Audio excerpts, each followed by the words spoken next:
Astagfirullah, jenazah pejabat ini keluar hewan ini saat mau dikubur ada suara mengejutkan.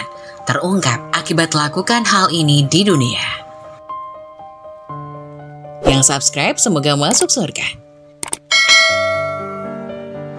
Assalamualaikum warahmatullahi wabarakatuh. Apa kabar kalian semua? Berjumpa lagi di channel Cerita Kehidupan. Semoga kalian dalam keadaan sehat dan tetap dalam lindungan Allah Subhanahu wa Ta'ala. Kali ini channel Cerita Kehidupan akan membahas tentang sebuah kisah mengerikan yang dialami oleh jenazah seorang pejabat akibat perbuatannya semasa hidupnya di dunia. Simak baik-baik, semoga kisah ini dapat menambah hikmah dan manfaat untuk penonton semuanya. Namun sebelum masuk ke dalam pembahasannya, jangan lupa like, subscribe, komen dari mana saja yang sudah hadir, dan share video ini agar semua saudara-saudara kita juga dapat manfaat dari video berikut. Selamat menonton. Kisah yang akan Anda saksikan berikut ini adalah sebuah kisah nyata yang terjadi saat proses penguburan jenazah dari seorang pejabat yang berasal dari sebuah kota di Jawa Timur. Saksi mata dari kisah ini membagikan kisahnya kepada Kabar Makkah. Sensasi mata menegaskan jika dirinya tak bersedia menyebutkan nama dari sang pejabat serta tempat tinggalnya demi menjaga nama baik sang pejabat serta keluarganya yang ditinggalkan. Semoga kisah ini dapat diambil hikmahnya dan bisa diambil hikmahnya bagi kita semua. Kisah ini diceritakan langsung oleh seorang modin atau pengurus jenazah kepada pemberi kabar. Dengan gaya bertutur, selengkapnya sang modin menceritakan pengalamannya. Saya terlibat dalam pengurusan jenazah lebih dari 16 tahun. Berbagai pengalaman telah saya lalui. Sebab dalam jangka waktu atau kurun waktu tersebut, macam-macam jenis mayat sudah saya tangani. Ada yang meninggal dunia akibat kecelakaan, sakit tua, sakit jantung, bunuh diri, dan sebagainya. Bagaimanapun pengalaman mengurus satu jenazah seorang pejabat yang kaya serta berpengaruh ini menyebabkan saya dapat kesempatan istimewa sepanjang hidup. Inilah pertama kali saya bertemu proses penguburan yang cukup aneh, menyedihkan, menakutkan, dan sekaligus memberikan banyak hikmah. Sebagai modin tetap di desa ini, saya diminta oleh anak almarhum untuk mengurus jenazah bapaknya. Saya terus pergi ke rumahnya. Ketika saya tiba sampai ke rumah almarhum, tercium bau jenazah itu. Sangat busuk, baunya cukup memualkan perut dan menjijikan. Saya telah mengurus banyak jenazah, tetapi tidak pernah saya bertemu dengan mayat sebusuk ini. Ketika saya lihat wajah almarhum, sekali lagi saya tersentuh. Saya tengok wajahnya seperti dirundung oleh macam-macam perasaan takut, cemas, kesal, dan macam-macam. Wajahnya seperti tidak mendapat nur dari Allah Subhanahu wa Ta'ala. Kemudian saya pun ambil kain kafan yang dibeli oleh anak almarhum dan saya potong. Secara kebetulan pula di situ ada dua orang yang pernah mengikuti kursus fardu kifayah atau pengurus jenazah yang pernah saya ajar. Saya ajak mereka membantu saya dan mereka setuju. Tetapi selama memandikan jenazah itu, kejadian pertama pun terjadi. Sekedar untuk pengetahuan pembaca, apabila memandikan jenazah, badan mayat itu perlu dibangunkan sedikit dan perutnya hendaklah diurut-urut untuk mengeluarkan kotoran yang tersisa. Maka saya pun urut-urut perut almarhum. Tapi apa yang terjadi? Pada hari itu sangat mengejutkan. Allah Subhanahu wa Ta'ala berkehendak dan menunjukkan kekuasaannya karena pada hari tersebut, kotoran tidak keluar dari dubur, akan tetapi melalui mulut. Hati saya berdebar-debar. Apa yang sedang terjadi di depan saya ini? Telah 2 kali mulut mayat ini memuntahkan kotoran. Saya harap hal itu tidak terulang lagi karena saya mengurut perutnya untuk kali terakhir. Tiba-tiba ketentuan Allah Subhanahu wa Ta'ala berlaku. Ketika saya urut perut, keluarlah dari mulut mayat itu kotoran bersama beberapa ekor ulat yang masih hidup. Ulat itu adalah seperti ulat kotoran atau belatung. Padahal almarhum meninggal dunia akibat serangan jantung.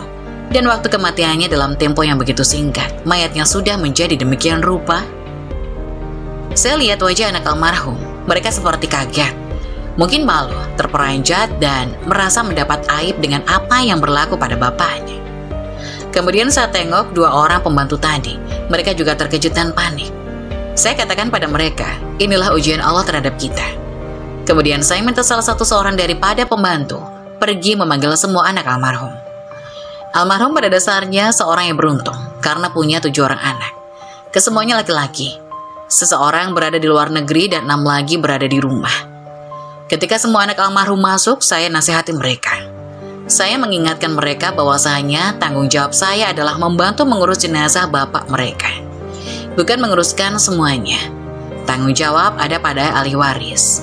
Sepatutnya sebagai anak, mereka yang lebih afdal mengurus jenazah bapak mereka itu, bukan hanya Iman, hanya Bilal atau guru. Saya kemudian meminta izin serta bantuan mereka untuk menunggingkan mayat itu. Takdir Allah, ketika ditunggingkan mayat tersebut, tiba-tiba keluarlah ulat-ulat yang masih hidup.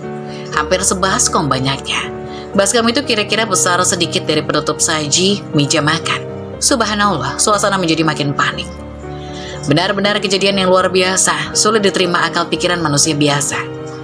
Saya terus berdoa dan berharap tidak terjadi lagi kejadian yang lebih ganjil. Selepas itu saya memandikan kembali mayat tersebut dan saya ambilkan wudhu. Saya meminta anak-anaknya kain kafan. Saya bawa mayat ke dalam kamarnya dan tidak diizinkan seorang pun melihat upacara itu, terkecuali waris yang terdekat.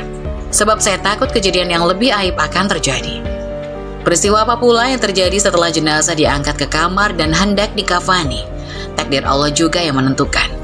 Ketika mayat ini diletakkan di atas kain kafan, saya dapati kain kafan itu hanya cukup menutupi ujung kepala dan kaki, tidak ada lebih. Maka saya tidak dapat mengikat kepala dan kaki. Tidak keterlaluan kalau saya katakan ia seperti kain kafan itu tidak mau menerima mayat tadi. Tidak apalah, mungkin saya yang hilaf dikala memotongnya. Lalu saya ambil pula kain, saya potong dan tampung di tempat-tempat yang kurang. Memang kain kafan jenazah itu jadi sambung menyambung. Tapi apa mau dikata, itulah yang dapat saya lakukan.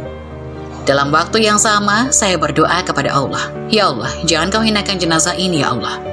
Cukuplah sekedar peringatan kepada hamba-Mu ini. Selepas itu saya beri taklimat tentang sholat jenazah tadi. Satu lagi masalah timbul, jenazah tidak dapat dihantar ke tanah kuburan karena tidak ada mobil jenazah atau mobil ambulan. Saya hubungi kelurahan, pusat Islam, masjid dan sebagainya tapi sulit. Semua sedang terpakai. Beberapa tempat tersebut juga tidak punya kereta jenazah lebih dari satu, karena kereta yang ada sedang digunakan pula. Suatu hal yang saya pikir bukan sekedar kebetulan. Dalam keadaan itu, seorang hamba Allah muncul menawarkan bantuan. Lelaki itu meminta saya menunggu sebentar untuk mengeluarkan van atau sejenis mobil pickup dari garasi rumahnya. Kemudian muncullah sebuah van. Tapi ketika dia sedang mencari tempat untuk meletakkan vannya di rumah almarhum, tiba-tiba istrinya keluar. Dengan suara yang tegas dia berkata di halayak ramai, "Mas, saya tidak perbolehkan mobil kita ini digunakan untuk angkat jenazah itu ya. Sebab semasa hayatnya dia tidak pernah mengizinkan kita naik mobilnya." Renungkanlah. Kalau tidak ada apa-apanya, tidak mungkin seorang wanita yang lembut hatinya akan berkata demikian. Jadi saya suruh tuan yang punya van itu membawa kembali vannya. Selepas itu muncul pula seorang lelaki menawarkan bantuan. Lelaki itu mengaku dia anak murid saya. Dia meminta izin saya dalam 10 hingga 15 menit membersihkan mobilnya itu. Dalam jangka waktu yang ditetapkan itu, muncul mobil tersebut. Tapi dalam keadaan basah kuyup. Mobil yang dimaksud itu sebenarnya lori, dan lori itu digunakan oleh lelaki tadi untuk menjual ayam ke pasar. Dalam perjalanan menuju kawasan perkuburan, saya berpesan kepada dua pembantu tadi, supaya masyarakat tidak usah membantu kami menguburkan jenazah. Cukup tinggal di camping saja, akan lebih baik. Saya tidak mau mereka melihat lagi peristiwa ganjil. Rupanya apa yang saya takutkan itu berlaku sekali lagi. Takdir Allah yang terakhir amat memilukan. Sesampainya jenazah tiba di tanah perkuburan, saya perintahkan 3 orang anaknya turun ke dalam liang lahat dan 3 lagi menurunkan jenazah. Allah Subhanahu wa Ta'ala berkehendak semua atas makhluk ciptaannya berlaku. Saat jenazah itu menyentuh ke tanah, tiba-tiba air hitam yang busuk baunya keluar dari celah tanah yang pada asal mulanya kering. Hari itu tidak ada hujan, tapi dari mana datang air itu? Sukar untuk saya menjawab. Lalu saya arahkan anak almarhum supaya jenazah bapak mereka dikemas dalam peti dengan hati-hati. Saya takut nanti ia terlentang atau tertelungkup. Na'udzubillah. Kalau mayat tertelungkup, tak ada harapan untuk mendapat syafaat Nabi. Papan keranda diturunkan dan kami segera timbun kubur tersebut. Selepas itu kami injak-injak tanah supaya mampat dan bila hujan ia tidak mendap atau ambrol. Tapi sungguh mengerankan. Saya perhatikan tanah yang diinjak itu menjadi becek. Saya tahu jenazah yang ada di dalam telah tenggelam oleh air hitam yang busuk itu. Melihat keadaan tersebut, saya arahkan anak-anak almarhum supaya berhenti menginjak tanah itu. Saya tinggalkan lubang kubur 1/4 meter. Artinya kubur itu tidak ditimbun hingga ke permukaan lubangnya, tapi ia seperti kubur berlubang. Tidak cukup dengan itu, apabila saya hendak bacakan talqin, saya lihat tanah yang diinjak itu ada kesan serapan air. Subhanallah. Dalam sejarah, belum pernah ada peristiwa seperti itu terjadi. Melihat keadaan itu, saya ambil keputusan untuk selesaikan penguburan secepat mungkin. Sejak lama terlihat dalam penguburan jenazah, inilah mayat yang tidak saya talkinkan. Saya bacakan tahlil dan doa yang paling ringkas.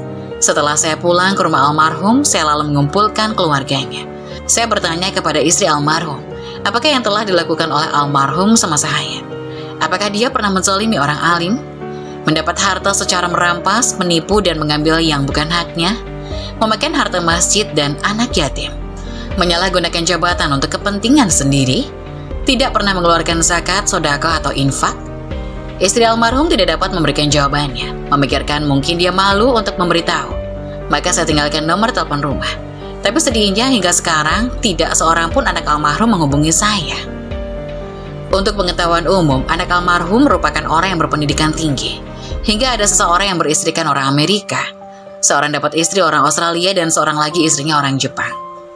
Peristiwa ini akan tetap saya ingat dan kisah ini benar-benar nyata, bukan rekaan atau isapan jempol. Semua kebenaran saya kembalikan kepada Allah Subhanahu wa Ta'ala, pencipta alam raya ini. Kepada semua penonton, tanyalah diri kita, akankah kita menginginkan peristiwa itu terjadi pada diri kita sendiri, ibu, bapak kita, anak kita atau kaum keluarga kita? Semoga akhir hidup kita semua husnul khatimah. Amin. Semoga penjelasan tadi dapat memberikan hikmah dan bermanfaat untuk penonton semuanya. Jangan lupa like, subscribe channel ini agar tidak ketinggalan info-info bermanfaat lainnya. Sekian dari kami, terima kasih. Wassalamualaikum warahmatullahi wabarakatuh.